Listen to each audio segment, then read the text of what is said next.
প্রতি বছর অন্তত 1 কোটি গ্রাহক বাড়াতে দেশে প্রথমবারের মতো উদযাপিত হচ্ছে ইন্টারনেট সপ্তাহ। 2018 সালে তথ্য প্রযুক্তি খাতে $1 বিলিয়ন আয়ের লক্ষ্যমাত্রা নিয়ে ঢাকা, রাজশাহী ও সিলেট সহ 487টি উপজেলায় এই আয়োজন চলছে। অনলাইনে পণ্য ও সেবা সম্প্রসারণে সরকারের এই উদ্যোগে ই-কমার্স আরও জনপ্রিয় হবে বলে মনে করছেন প্রযুক্তিবিদরা। রিপোর্ট করছেন শারফুল আলম। সময়ের সাথে পাল্লা দিয়ে বাড়ছে মানুষের ব্যস্ততা, আর তাই মানুষের চাহিদা পূরণে হাতের কাছে গোটা বিশ্বকে নিয়ে আসছে ইন্টারনেট। সব দূরত্ব ঘুচিয়ে বিয়ের বাজার থেকে চাকরির খোঁজ বা নিত্য পণ্যের চাহিদা মেটাচ্ছে অনলাইন সেবা।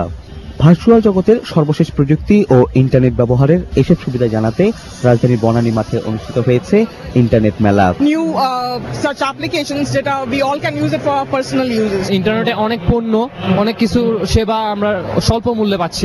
আরও এক ধাপ এগিয়ে ওয়াইফাই সংযোগে মিলবে গুরুত্বপূর্ণ সব তথ্য। নিশ্চিত হচ্ছে বাসা কিংবা অফিসের নিরাপত্তা, কৃষি, স্বাস্থ্য আর স্কুল থেকে বিশ্ববিদ্যালয় প্রতিটি খাতে প্রয়োজনীয় যে কোনো তথ্য পাওয়া যাচ্ছে মোবাইল অ্যাপসে।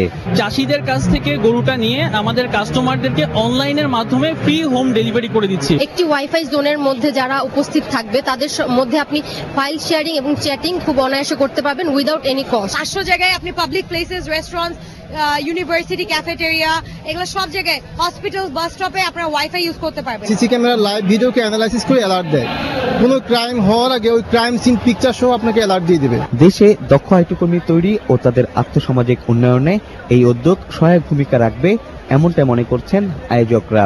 আর বিশেষজ্ঞরা বলছেন, শিক্ষার্থী সহ সবার কাছে দ্রুত অনলাইন সুবিধা পৌঁছাতে ইন্টারনেটের খরচ কমিয়ে আনতে হবে।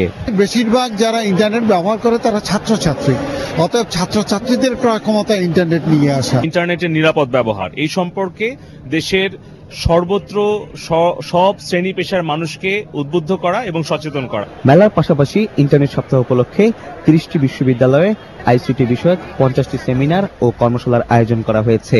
এই আয়োজন চলবে আগামী 11 সেপ্টেম্বর পর্যন্ত। শারফুল আলম, এটিএন বাংলা, ঢাকা।